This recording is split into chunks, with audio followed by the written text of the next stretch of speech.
Have you got lots of these? Well, did you know you can grow healthy plants starting in winter using something as simple as a milk jug?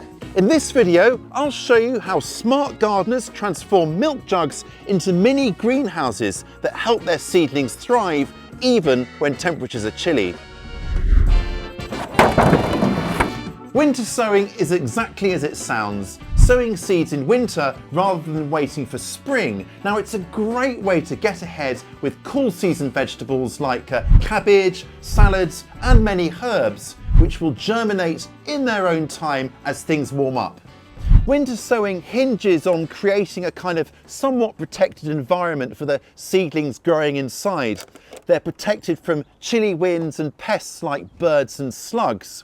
Safely cocooned inside, the seeds can germinate in their own time when conditions allow, and the warmer environment created by this sort of greenhouse effect here means that seedlings grow on stronger and quicker. Today I'm mostly going to be using these old milk jugs, but really you could use anything that's nice and clear, like a sort of water bottle, for example. You don't want to use anything that's too opaque though, so something like this is no good because it's going to block the light. Now, the real gold standard are those kind of gallon-sized milk jugs you get, or something like this, thoroughly washed out of course, and with the labels removed. You could use old salad containers or clamshell boxes, or something like this tray here with a humidity dome. Anything that's going to keep pests off and trap some of that valuable heat. And you also want to leave enough kind of headroom for the seedlings to grow up so they can, well, grow up and nice and strong. I should probably emphasize now that all of these will be placed outside to carry on growing. I'm in here because it's kind of chilly and a bit drizzly today, but this is a fantastic project for those who don't have any greenhouse or cold frame or protected structures. So let's start by preparing my containers. Now, I'm going to be slicing them across the middle here. And then what's going to happen is that I'm going to fill the bottom half with my potting mix, and then the top half will serve as my greenhouse, all in one handy container.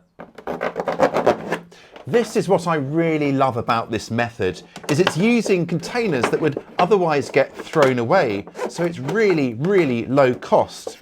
And you can fit a surprising number of seedlings in here, so it saves a lot of room too. It's super savvy, space saving. Now, the important thing is I'm not cutting all the way off. I'm leaving a bit of a hinge so that I can kind of move the sort of greenhouse part of it on and off like that.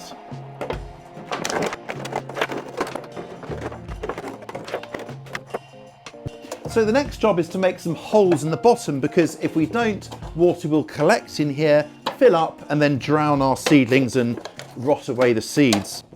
And I'm making several holes across the bottom, and they're about 1/4 inch or 6 millimeters in diameter. That will just allow excess rain and water that collects in there to drain straight through.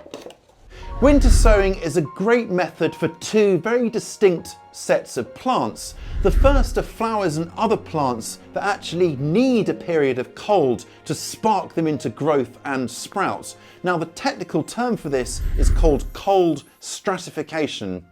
The other set of plants is just your cool season veggies that you can sow like this to get a little bit of a head start on seeds that were sown directly outside. Now, this isn't ideal for warm season vegetables like, say, tomatoes, beans and corn.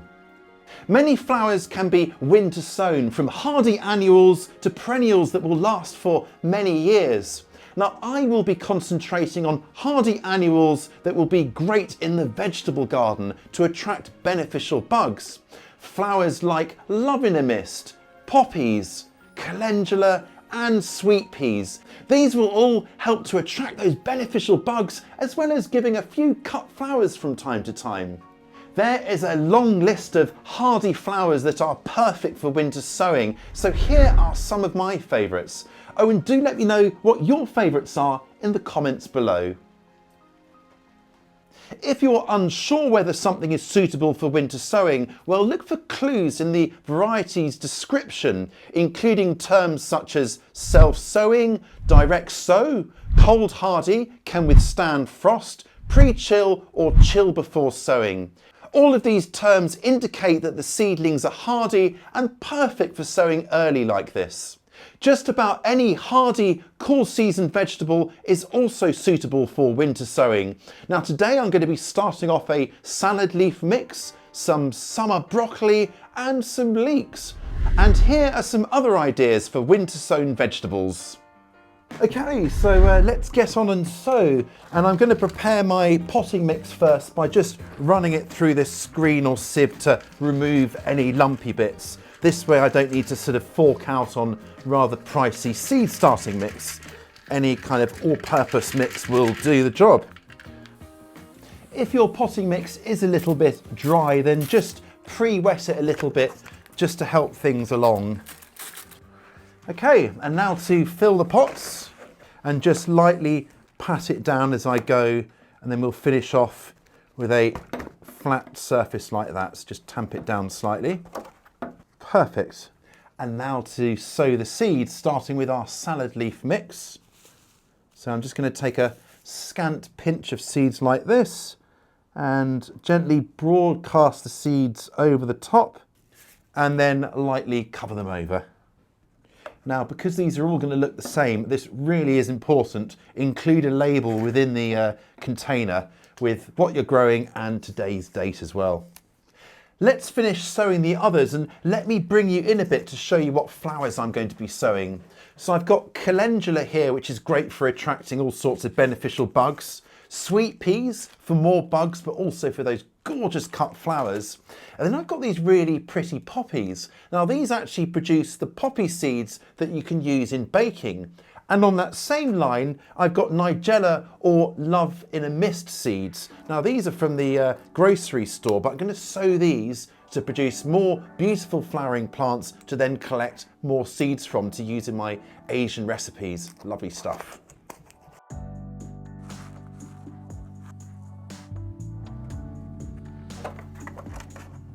And the sun has come out to join us at last, hurrah! Now this has already been pre-moistened, the potting mix, but I'm still going to give things a water just to make sure, because we've got the drainage holes there, so any excess water can still get out. But this will also settle the potting mix around the seeds to give good contact and make sure that we're definitely starting things off into life. And now to fit the little mini greenhouse domes on top. Now I'm just drying off the sides a bit so I can get my tape to stick, and I'm using duct tape because this kind of stuff is much sturdier and will last a lot longer than normal tape, can withstand the weather a bit better. As I go, I'm also going to write what's inside on the outside of the container here. That way I don't need to lift it open to see the label inside. It just makes it easier to identify what's what at a glance. These can now go outside somewhere somewhat sheltered and with a little bit of sunshine, and where the soil won't get really saturated, so they're not going to kind of get flooded in from below. They're quite heavy, so they're not likely to blow away, but there's no harm in grouping them together just in case. And this will also offer a bit of thermal mass. Think of it a bit like penguins huddling together in the icy wind. The chances of snow here are quite low now, but even if we do get some snow, no problem. That will only help to insulate our bottles. Now these seedlings, or seeds rather, in here will take their time and they'll just germinate when they're ready. They seem to know when the best time is, and they'll pop up in their own time. You might want to peer in from time to time and just have a look to check that the potting mix hasn't dried out. Might happen if you have quite a dry winter. If that's the case, just either open them up and water them, or just spray the water in through the hole here. And here are some that I started a bit earlier. Now I have grown these on in the warm to force them on a bit so I have something to show you, but you get a beautiful idea of what they're going to be looking like here. Now obviously sat outside with the light against them, they're going to warm up, and so you can expect your seedlings to be at least 2 or even 3 weeks ahead of those sown directly outside into the soil without any protection. The great joy about winter sowing is that there's no need to harden off or acclimatise your plants to the outdoors, because they are already effectively outdoors. They can be transplanted immediately. Now, if you're going to plant them on, you might want your plants maybe at least sort of 2 inches or 5 centimetres tall or so. So grow them on so they're a bit bigger than this here. Now they're quite a little bit crowded in here, so before I let them grow on, I'm just going to thin them out to maybe an inch or a couple of centimetres apart. That way they can grow to that kind of 2 inch or 5 centimetre height without competing with each other. And they can stay in here a bit longer then before I do go ahead and transplant them.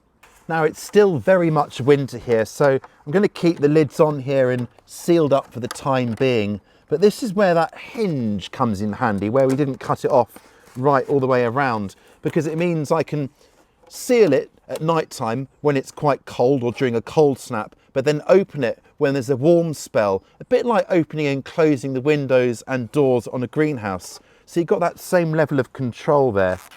And then these will get planted out not only when they're big enough, but also when the soil is workable and it's warmed up a bit maybe and isn't kind of saturated. Keeps things ticking over till we're ready. Now flowers especially can be planted out in little clusters together. No need to thin them in little clusters of maybe 2 or 3 plants just popped here, there and everywhere. And this technique is perfect for that. Don't you just love the simplicity of this method? It's just fab, right? Well, I'm really pleased with my little head start here, and I hope that you're going to give this a go as well, because it's such a low-tech and accessible way to get a jump start on spring. I'll catch you next time.